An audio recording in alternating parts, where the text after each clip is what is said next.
So our next conversation is about technology. I know we don't traditionally think about technology when we're thinking about health and wellness, but it's super important for us to understand that there is no impact without access. In this conversation, we speak about technology tools that are being used and what are not being used and where the impact needs to happen and how we can fill the gaps. I know you're going to enjoy this conversation.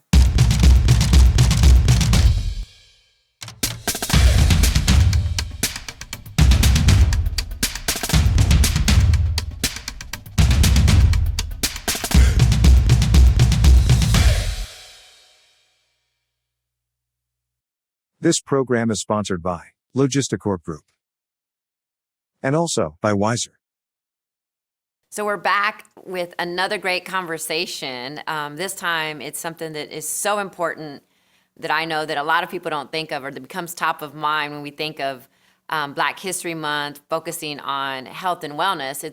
It's really a conversation around access and how our systems are in place digitally to support not having the disparities, not having the gaps. And today I have the honor of speaking to Anthony Brown about his role and how he takes part in this industry of access across all kinds of platforms and from the digital standpoint and viewpoint. Thank you for being here with me, Anthony. I know you're remote, so I know this is kind of hard, but I know you made this a priority for you, and I really just want to dive into this conversation about opportunities and access in healthcare and all that good stuff that you were talking to me about earlier today. No, thank you. Right. So I think you guys know how passionate I am about this opportunity, and at least to play a role in trying to impact communities that I believe are underserved. Right. So I really want to dive into the perspective of what we talked about, the systems that are behind the machine, Yes. right? In the hospitals and services. I know, can you talk about your experience in the system world or access in what you do digitally, and then just kind of dive into the stuff that you see happening right now and what gaps do we have in the system, or the matrix, as I call it, the matrix. Yes. So I think the gap has been defined as the digital divide, and it so happens that the divide has gotten bigger, and the pandemic has exposed the fact that those gaps are broader and thicker across many, many lines that we then didn't know that there were. So what I'm doing is having a conversation around how technology can help reduce the digital divide, but also have an impact in the way people live, learn, work, and play, right? And I think there's a pillar of conversation, or there's a platform that can holistically speak to some of the needs in these communities, because they may be different in different parts of the world. But I think it's very clear that having access to technology, specifically the internet, is not just an access issue, it's also network, device, application, and security, right? And even now, like you're saying, the digital divide is now surfacing, and all these conversations are being had about access to communities that traditionally don't have access, right? Can you tell me how you have those courageous conversations in spaces that may not have interest in, and I'll say the Black community just in general, but for communities that don't really have the resources available? How do you start that conversation, or what kind of gives you that passion to have the conversation with? Well, I think we start with impact, right? No matter where we are and what we're doing, one of the things I think, no matter whether it's technology or not technology, one of the things we can do is let's figure out what's working. Let's look at the impact. And the impact drive is kind of let the data drive. I say it all the time, let the data drive. And that becomes a conversation then that neutralizes political, economic, and all of these other pieces that come into play. Education, for example, and health, right? And so we think those two areas alone, there's a huge amount of use cases where technology can help deliver and provide a very different delivery service to these communities, at the same time offering a better impact, right? Yeah. And so, I mean, it's going to take, I don't know, it takes so many generations to create a shift, right, in mindset alone, and to even educate the community on what's really happening. Do you feel like moving forward, I know we talk about corporate responsibility, but even just developing trust with the communities that are being served, like that this is a helpful tool, this is what they need. Are there any initiatives around that other than, hey, we're just gonna pop up and do all these things without you? Are there any like focus groups or, I mean, I don't know. I don't know what that looks like in that world, but you can Yeah, speak probably I more to that. think you'll find a bunch of information. You'll find a bunch of activity. The challenge is if we don't have a centralized vehicle to deploy, our costs go up in these communities.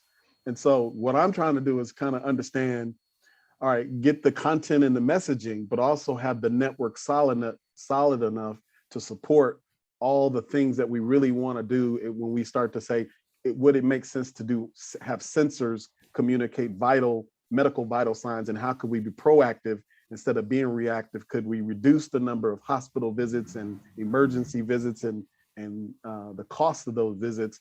Could we have an impact in it? I think that's where now you can, if I was able to prove that I got a zip code and if this particular zip code was, their hospitalization rates are off the charts, and we are able to then bring them down and then have this comorbidity conversation where we take them and have a real impact to the way they live, right? Because if we don't have that, then the patient, it doesn't matter if it's saving any money, but the question is did it really change the way they live, right? So just to kind of wrap this all up, impact for us and with ISP is about this capturing the spirit of being seen.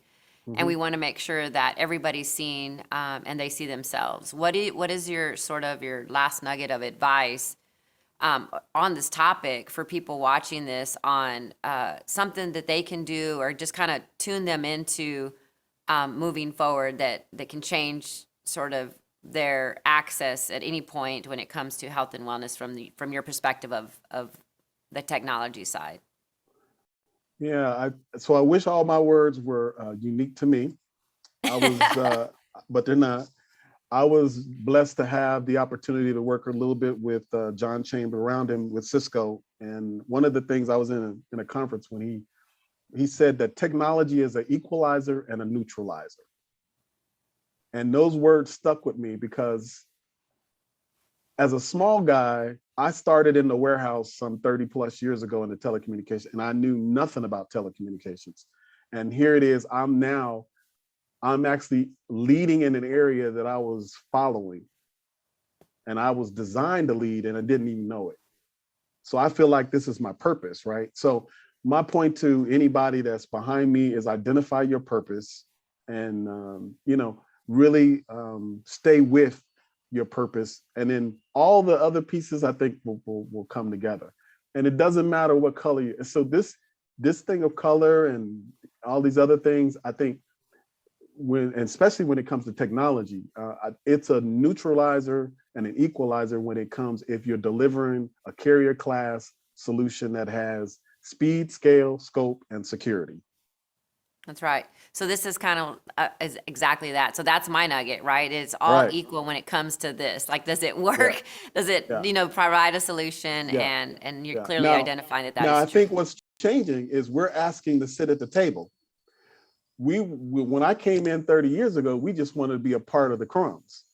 Now I'm asking to sit at the table to help craft the requirements. That's a whole different conversation. For example, I want to stop seeing legacy dead technology being deployed in minority communities. Don't give them refurbished computers, give them new, latest, greatest computers. Don't give them refurbed computers. I want to see them connected to, latest, greatest, new, next generation networks and software.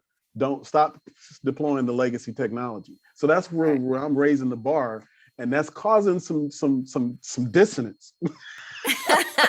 Yeah, but now you just threw me a really big nugget. Stop using legacy technology. That's right. Stop using legacy technology, right? Because that is the blueprint. If you look at when they've deployed, you'll hear them say that we gave computers away.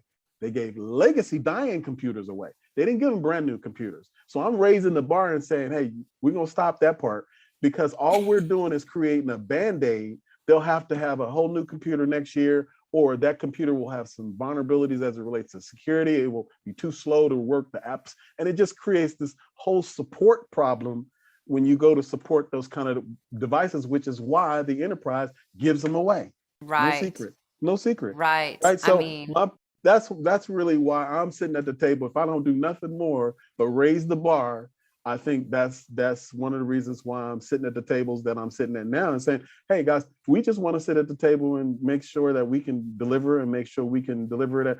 I'm not saying I'm going to connect the world and connect everybody, but I am going to connect the people that I can connect, and I'm going to connect them right.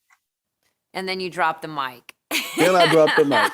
See, I tell you, I'm like a preacher. You don't give You me drop the mic. I'm like, I drop the yes, mic. Go tell them home that on one. part. Yeah, you go home on that one, right? You just drop I the mic. love it. on And that even more so, like, I'm just inspired by that because it's so true. It's so true. People are not helping. It's still putting it behind. You know, we're still behind with that if that's going on. So, Anthony, oh my God, thank you so much. This has been just an enlightening conversation. Thank you, And guys. I know you can go on, but thank you for all your work. We look forward to working with you guys more. Take care.